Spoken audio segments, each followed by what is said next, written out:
ओम नमो नारायणाय नमः। जय श्री हरि। हरे कृष्ण। आप सभी को चैत्र पूर्णिमा की हार्दिक शुभकामनाएं। आज सुनेंगे श्री सत्यनारायण व्रत कथा। तो प्रेम से बोले गौरी पुत्र गणेश की जय। तो प्रेम से बोले सत्यनारायण भगवान की जय, लक्ष्मी नारायण की जय। एक समय की बात है, नैमिषारण्य तीर्थ में सैनिक आदि 88,000 ऋषियों ने श्री सूत जी से पूछा, हे प्रभु, इस कलयुग में वेद विद्या रहित मनुष्य को प्रभु शक्ति किस प्रकार मिल सकती है तथा उसका उद्धार कैसे होगा? हे मुनि श्रेष्ठ, कोई ऐसा तप बताएं जिससे थोड़े समय में ही पुण्य मिले और मनवांछित फल की प्राप्ति हो। इस प्रकार की कथा सुनने की हम इच्छा रखते हैं। सर्वशास्त्रों के ज्ञाता श्री सूत जी बोले, हे वैष्णव पूज्य, आप सभी ने प्राणियों के हित की बात पूछी है, इसलिए मैं एक ऐसे श्रेष्ठ व्रत को आप लोगों को बताऊंगा जिसे नारद जी ने लक्ष्मी नारायण से पूछा था और लक्ष्मीपति ने मुनि श्रेष्ठ नारद जी से कहा था। आप इसे ध्यानपूर्वक सुनिए।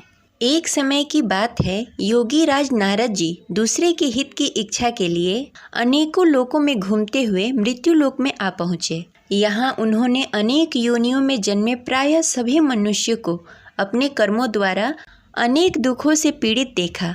उनका दुख देखकर नारद जी सोचने लगे, कैसा यत्न किया जाए जिसके करने से निश्चित रूप से मानव के दुख का अंत हो जाए। इस विचार पर मनन करते हुए वह विष्णु लोक में गए।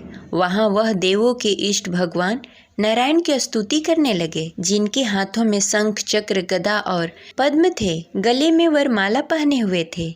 स्तुति करते हुए नारद जी बोले, हे भगवान, आप अत्यंत शक्ति से संपन्न हैं। मन तथा वाणी भी आपको नहीं पा सकती है।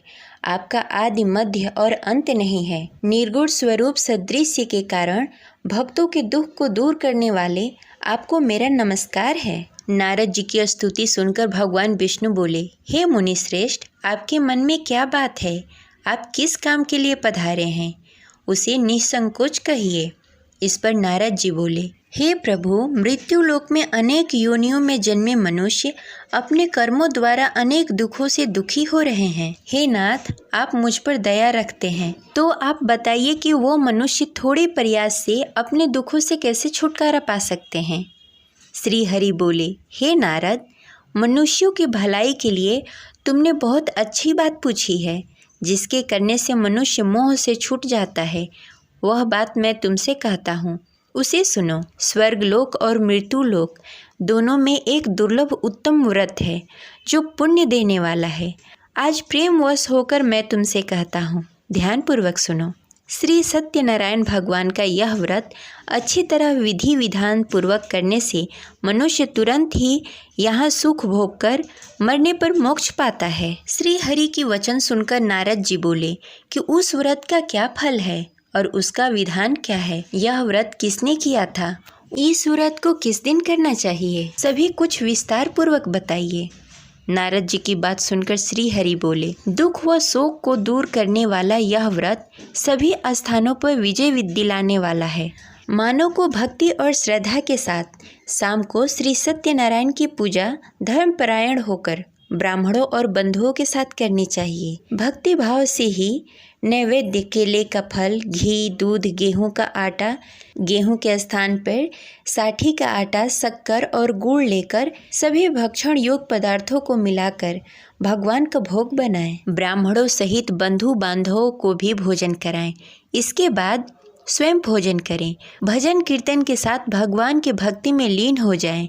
इस तरह से सत्यनारायण भगवान का व्रत करने पर मनुष्य की सारी इच्छाएं निश्चित रूप से पूरी होती है। इस कली काल अर्थात कलयुग में मृत्यु लोक में मोक्ष का यही एक सरल उपाय बताया गया है। इस प्रकार श्री सत्यनारायण व्रत कथा का प्रथम अध्याय संपन्न हुआ। तो प्रेम से बोलिए सत्यनारायण भगवान की जय। श्री सत्यनारायण कथा के दूसरे अध्याय के अनुसार श्री सूत जी बोले, हे ऋषियों, जिसने पहले समय इस व्रत को किया था उसका इतिहास कहता हूँ, ध्यान से सुनो। सुंदर काशीपुर नगरी में एक अत्यंत निर्धन ब्राह्मण रहता था। भूख प्यास से परेशान होकर वह धरती पर घूमता रहता। ब्राह्मणों से प्रेम करने वाले भगवान ने एक दिन ब्राह्मण का वेश धारण करके उसके पास जाकर पूछा, हे विप्र, नित्य दुखी होकर तुम पृथ्वी पर क्यों घूमते हो? दीन ब्राह्मण बोला, मैं निर्धन ब्राह्मण हूँ, भिक्षा के लिए धरती पर घूमता हूँ। हे भगवान, यदि आप इसका कोई उपाय जानते हो तो बताएं। वृद्ध ब्राह्मण कहता है, हे विप्रय, सत्यनारायण भगवान मनोवांछित फल देने वाले हैं, इसलिए तुम उनका पूजन करो। इसे करने से मनुष्य सभी दुखों से मुक्त हो जाता है। वृद्ध ब्राह्मण बनकर आए सत्यनारायण भगवान उस निर्धन ब्राह्मण को व्रत का सारा विधान बताकर अंतर्ध्यान हो गए। ब्राह्मण मन ही मन सोचने लगा कि जिस व्रत को वृद्ध ब्राह्मण करने को कहा गया है, मैं उसे जरूर करूँगा। यह निश्चय करने के बाद उसे रात में नींद नहीं आई। वह सवेरे उठकर सत्यनारायण भगवान के व्रत का निश्चय कर भिक्षा के लिए निकल चला। उस दिन निर्धन ब्राह्मण को भिक्षा में बहुत धन मिला, जिससे उसे बंधु बांधवों के साथ मिलकर श्री सत्यनारायण भगवान का व्रत संपन्न किया। भगवान सत्यनारायण का व्रत संपन्न करने के बाद वह निर्धन ब्राह्मण सभी दुखों से छूट गया। हर माह इस व्रत को करने लगा। इस तरह से सत्यनारायण भगवान के इस व्रत उसी समय से जो मनुष्य करेगा वह सभी प्रकार के पापों से छूटकर मोक्ष को प्राप्त होगा और सभी दुखों से मुक्त हो जाएगा। श्री सूत जी बोले कि इस तरह से नारद जी से नारायण जी का कहा हुआ श्री सत्यनारायण व्रत को मैंने तुमसे कहा। हे विप्रो, मैं अब और क्या कहूँ। ऋषि बोले, हे मुनिवर, संसार में उस विप्र से सुनकर और किस किस ने इस व्रत को किया, हम सब इस बात को सुनना चाहते हैं। इसके लिए हमारे मन में श्रद्धा का भाव है। श्री सूत जी बोले, हे मुनियों, जिसने इस व्रत को किया वह सब सुनो। एक समय वही विप्र धन और ऐश्वर्य के अनुसार अपने बंधु बांधवों के साथ इस व्रत को करने को तैयार हुआ। उसी समय एक लकड़ी बेचने वाला बूढ़ा आदमी आया और लकड़ियां बाहर रखकर अंदर ब्राह्मण के घर में आ गया। प्यास से दुखी वह लकड़हारा उसको व्रत करते देख विप्र को नमस्कार कर पूछने लगा कि आप यह क्या कर रहे हैं तथा इसे करने से क्या फल मिलेगा, कृपया करके मुझे बताइए। ब्राह्मण ने कहा कि सब मनोकामनाओं को पूरा करने वाला यह सत्यनारायण भगवान का व्रत है। इनकी कृपा से ही मेरा घर धन्य धान्य आदि से भरा हुआ है। विप्र से सत्यनारायण व्रत के बारे में जानकर लकड़हारा बहुत प्रसन्न हुआ। चरणामृत लेकर वह प्रसाद खाने के बाद वह अपने घर गया। लकड़हारे ने अपने मन में संकल्प लिया कि आज लकड़ी बेचकर जो धन मिलेगा उसी से श्री सत्यनारायण भगवान का उत्तम व्रत करूँगा। मन में इस विचार को लेकर बूढ़ा आदमी सिर पर लकड़ियाँ रखकर नगर में बेचने गया। जहाँ धनी लोग ज़्यादा रहते थे, उस नगर में उसे अपनी लकड़ियों का दाम पहले से 4 गुना अधिक मिला। बूढ़ा व्यक्ति प्रसन्नता के साथ दान लेकर केले, शक्कर, घी, दूध, दही और गेहूं का आटा लेकर श्री सत्यनारायण भगवान के व्रत की अन्य सामग्री लेकर अपने घर को गया। वहां उसने अपने बंधु बांधवों को बुलाकर विधि विधान से श्री सत्यनारायण भगवान का पूजन और व्रत किया। इस व्रत के प्रभाव से वह बूढ़ा लकड़हारा धन, पुत्र आदि से युक्त होकर संसार के समस्त सुख भोगकर अंतकाल में बैकुंठ धाम को चला गया। इस प्रकार श्री सत्यनारायण कथा के दूसरी अध्याय संपन्न हुई। तो प्रेम से बोली श्री सत्यनारायण भगवान की जय। सत्यनारायण व्रत कथा के तीसरी अध्याय के अनुसार श्री सूत जी बोले, हे मुनि श्रेष्ठो, अब आगे की कथा कहता हूँ। पहले समय में उल्कामुख नामक एक बुद्धिमान राजा था। वह सत्यवक्ता और जितेंद्रिय था। प्रतिदिन देव स्थान पर जाकर और निर्धनों को धन देकर उसके कष्ट दूर करता था। उसकी पत्नी कमल के समान मुख वाली तथा सती सावित्री थी। भद्रशिला नदी के तट पर दोनों ने श्री सत्यनारायण भगवान का व्रत किया।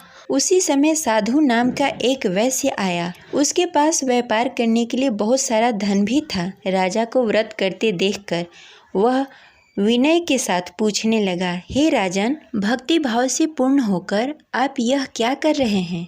मैं सुनने के लिए इच्छुक हूँ, आप मुझे बताइए।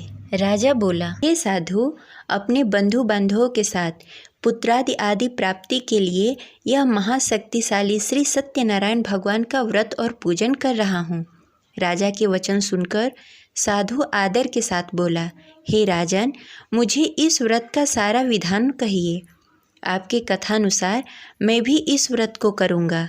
मेरी भी संतान नहीं है और इस व्रत को करने से निश्चित रूप से मुझे संतान की प्राप्ति होगी। राजा से सारा व्रत का विधान सुनकर व्यापार से निवृत्त होकर वह अपने घर गया।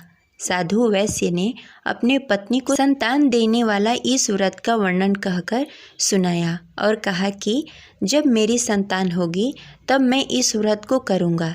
साधु ने इस तरह से वचन कर अपनी पत्नी लीलावती से कही। एक दिन लीलावती पति के साथ आनंदित हो संसारिक धर्म में पवित्र होकर श्री सत्यनारायण भगवान की कृपा से गर्भवती हुई। 10वें महीने में उसके गर्भ से एक सुंदर कन्या ने जन्म लिया। दिनों दिन वह ऐसे बढ़ने लगी जैसे शुक्ल पक्ष का चंद्रमा बढ़ता है। माता पिता ने अपनी कन्या का नाम कलावती रखा।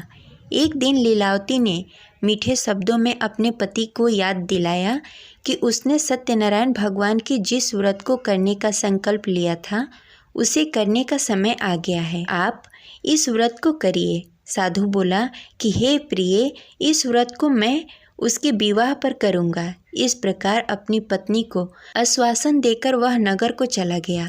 कलावती पिता के घर में रहकर दिनों दिन बड़ी होने लगी। साधु ने एक बार अपनी कन्या को अपने नगर की सखियों के साथ खेलते हुए देखा तो तुरंत ही दूत को बुलाया और कहा कि मेरी कन्या योग वर देखकर आओ। साधु की बात सुनकर दूत कंचन वन में पहुंचा। वहां अच्छी तरह से देख सुनकर लड़की के सुयोग वाड़िक पुत्र को ले आया। सुयोग लड़के को देखकर साधु ने बंधु बांधवों को बुलाकर अपनी पुत्री का विवाह कर दिया। लेकिन दुर्भाग्य की बात यह है कि साधु ने अभी भी श्री सत्यनारायण भगवान का व्रत नहीं किया। इस पर श्री भगवान क्रोधित हो गए और श्राप दिया कि साधु अत्यधिक दुख से मिले। अपने कार्य में कुशल साधु बनिया जमाई को लेकर समुद्र के पास स्थित होकर रत्नसारपुर नगर में गया। वहां जाकर दामाद और ससुर दोनों ने मिलकर चंद्रकेतु राजा के नगर में व्यापार करने लगे। एक दिन भगवान श्री सत्यनारायण की माया से एक चोर राजा के घर राजा का धन चुराकर भाग गया।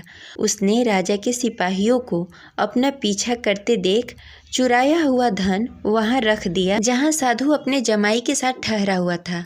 राजा के सिपाहियों ने साधु वैश्य के पास राजा का धन पड़ा देखा तो वह ससुर और जमाई दोनों को बांधकर प्रसन्नता से राजा के पास ले गए और कहा कि उन दोनों चोरों को हम पकड़ लाए हैं, आप आगे की कार्रवाई की आज्ञा दीजिए। राजा की आज्ञा से उन दोनों को कठिन कारावास में डाल दिया गया और उसका सारा धन भी उससे छीन लिया गया। श्री सत्यनारायण भगवान के श्राप से साधु की पत्नी भी बहुत दुखी हुई। घर में भी धन सारा खत्म हो गया। उसे चोर चुरा ले गए। शारीरिक तथा मानसिक पीड़ा और भूख प्यास से अति दुखी होकर अन्न की चिंता में कलावती एक ब्राह्मण के घर गई। वहां उसने श्री सत्यनारायण भगवान का व्रत होते हुए देखा। फिर कथा भी सुनी। वह प्रसाद ग्रहण कर रात को घर वापस आई। माँ ने कलावती से पूछा कि हे पुत्री, अब तक तुम कहाँ थी? तेरे मन में क्या है? कलावती ने अपनी माँ से कहा कि हे माँ, मैंने एक ब्राह्मण के घर श्री सत्यनारायण भगवान का व्रत देखा। कन्या के वचन सुनकर लीलावती भगवान के पूजन की तैयारी करने लगी। लीलावती ने परिवार और बंधुओं सहित श्री सत्यनारायण भगवान का पूजन किया और उससे वर मांगा कि मेरे पति और जमाई शीघ्र घर आ जाएं। साथ ही यह भी प्रार्थना की कि हम सबके अपराध को क्षमा कीजिए। श्री सत्यनारायण भगवान इस व्रत से संतुष्ट हो गए और राजा चंद्रकेतु के सपने में दर्शन देकर कहा कि हे राजन, तुम उन दोनों वैश्यों को छोड़ दो और तुमने जो उसका धन लिया है उसे वापस कर दो। अगर तुमने ऐसा नहीं किया तो मैं तुम्हारा धन, राज्य, संतान सभी को नष्ट कर दूंगा। राजा को यह सब कहकर भगवान अंतर ध्यान हो गए। प्रातःकाल सभा में राजा ने अपना सारा सपना सबको सुनाया। फिर बोले कि वड़िक पुत्रों को कैद से मुक्त कर सभा में लाओ। दोनों ने आते ही राजा को प्रणाम किया। राजा मीठी वाणी में बोला कि हे महानुभाव, भाग्यवश ऐसा कठिन दुख तुम्हें प्राप्त हुआ है, लेकिन अब तुम्हें कोई भय नहीं है। ऐसा कहकर राजा ने उन दोनों को नए वस्त्र आभूषण भी पहनाए और जितना धन उनका लिया था उसे दुगना धन वापस कर दिया। दोनों वैश्य अपने घर को चले गए। इस प्रकार सत्यनारायण व्रत कथा की तीसरी अध्याय संपन्न हुई। तो प्रेम से बोलिए भगवान सत्यनारायण की जय। सत्यनारायण कथा के चौथे अध्याय के अनुसार सूत जी बोले, वैश्य ने मंगलाचार कर अपनी यात्रा प्रारंभ की और अपने घर की ओर चल पड़ा। उसके थोड़ी दूर जाने के बाद एक दंडी वेशधारी श्री सत्यनारायण ने उससे पूछा, हे साधु, तेरे नाव में क्या है? अभिवाड़िक वड़िक हंसता हुआ बोला, हे दंडी, आप क्यों पूछते हैं? क्या धन लेने की इच्छा है? मेरे नाव में तो बेल और पत्ते भरे हुए हैं। वैश्य के कठोर वचन सुनकर भगवान बोले, तुम्हारा वचन सत्य हो। दंडी ऐसे वचन कह वहाँ से दूर चले गए। कुछ दूर जाकर समुद्र के किनारे बैठ गए। दंडी के जाने के बाद साधु वैश्य ने नित्य क्रिया के पश्चात नाव को ऊंची उठते देखकर अचंभा माना और नाव में बेल पत्ते आदि देखकर मूर्छित होकर जमीन पर गिर पड़ा। मूर्छा खुलने पर वह अत्यंत शोक में डूब गया। तब उसका दामाद बोला कि आप शोक न मनाएं, यह दंडी का श्राप है, इसलिए हमें उसके शरण में जाना चाहिए, तभी हमारी मनोकामना पूरी होगी। दामाद की बात सुनकर वह दंडी के पास पहुंचा और अत्यंत भक्ति भाव से नमस्कार करके बोला, मैंने आपसे जो असत्य वचन कहे थे उसके लिए मुझे क्षमा कर दें। ऐसा कहकर महान शोकातुल्य होकर रोने लगा। तब दंडी भगवान बोले, हे वड़िक पुत्र, मेरी आज्ञा से बार बार तुम्हें दुख प्राप्त हुआ है, तुम मेरी पूजा से विमुख हुआ। साधु बोला, हे भगवान, आपकी माया से ब्रह्मा आदि देवता भी अपने रूप को नहीं जानते, तब मैं अज्ञानी कैसे जान सकता हूँ? आप प्रसन्न होइए। अब मैं समर्थ के अनुसार आपकी पूजा करूँगा। मेरी रक्षा करो और पहले के समान नौका में धन भर दें। साधु वैश्य की भक्ति पूर्वक वचन सुनकर भगवान प्रसन्न हो गए और उसकी इच्छानुसार वरदान देकर अंतर्ध्यान हो गए। ससुर दामाद जब नाव पर आए तो नाव धन से भरी हुई थी। फिर वहीं अपने अन्य साथियों के साथ सत्यनारायण भगवान का पूजन कर अपने नगर को चल दिए। जब नगर के नज़दीक पहुँचे तो दूत को घर पर खबर करने के लिए भेज दिया। दूत साधु की पत्नी को प्रणाम कर कहता है, मालिक अपने दामाद सहित नगर के निकट आ गए हैं। दूत की बात सुनकर साधु की पत्नी लीलावती ने बड़े हर्ष के साथ सत्यनारायण भगवान का पूजन कर अपनी पुत्री कलावती से कहा कि मैं अपने पति के दर्शन को जाती हूँ, तू कार्य पूर्ण कर शीघ्र आ जाना। माता के ऐसे वचन सुनकर कलावती जल्द से प्रसाद छोड़कर अपने पति के पास चली गई। प्रसाद की अवहेलना के कारण श्री सत्यनारायण भगवान रुष्ट हो गए और नाव सहित उसके पति को नाव में डुबो दिया। कलावती अपने पति को ना पाकर रोती हुई जमीन पर गिर पड़ी। नौका को डूबा हुआ देखकर वह कन्या को रोता देख साधु दुखी होकर बोला कि हे प्रभु, मुझसे तथा मेरे परिवार से जो भूल हुई है उसे क्षमा करें। साधु की दीन वचन सुनकर श्री सत्यनारायण भगवान प्रसन्न हो गए और आकाशवाणी हुई, हे साधु, तेरी कन्या मेरी प्रसाद को छोड़कर आई है, इसलिए उसका पति अदृश्य हो गया है। यदि घर जाकर प्रसाद खाकर लौटती है तो उसे उसका पति अवश्य मिलेगा। ऐसी आकाशवाणी सुनकर कलावती घर पहुंचकर प्रसाद ग्रहण करती है और फिर आकर अपने पति के दर्शन करती है। उसके बाद साधु अपने बंधु बांधवों के सहित श्री सत्यनारायण भगवान की विधि विधान से पूजा करता है तथा इस लोक से सुख भोग कर अंत में स्वर्ग को जाता है। इस प्रकार सत्यनारायण व्रत कथा के चतुर्थ अध्याय संपन्न हुई। प्रेम से बोले श्री सत्यनारायण भगवान की जय। श्री सत्यनारायण भगवान के पंचम अध्याय के अनुसार श्री सूत जी बोले, हे ऋषियों, मैं और भी एक कथा सुनाता हूँ, उसे ध्यान पूर्वक सुनो। प्रजा पालन में लीन तुंग ध्वज नामक एक राजा था। उसने भी भगवान का प्रसाद त्याग कर बहुत दुख सहन किया। एक बार वन में जाकर वन्य पशुओं को मारकर वह बड़ के पेड़ के नीचे आया। वहाँ उसने ग्वालों को भक्ति भाव से अपने बंधुओं के सहित सत्यनारायण भगवान का पूजन करते देखा। अभिमानवश राजा ने उन्हें देखकर भी पूजा स्थान में नहीं गया, न ही उसने भगवान को नमस्कार किया। ग्वालों ने राजा को प्रसाद दिया, लेकिन उसने वह प्रसाद नहीं खाया और प्रसाद को वहीं छोड़कर अपने नगर को चला आया। जब वह नगर में पहुंचा तो वहां सब कुछ तहस नहस हो गया था। वह शीघ्र ही समझ गया कि यह सब भगवान ने ही किया है।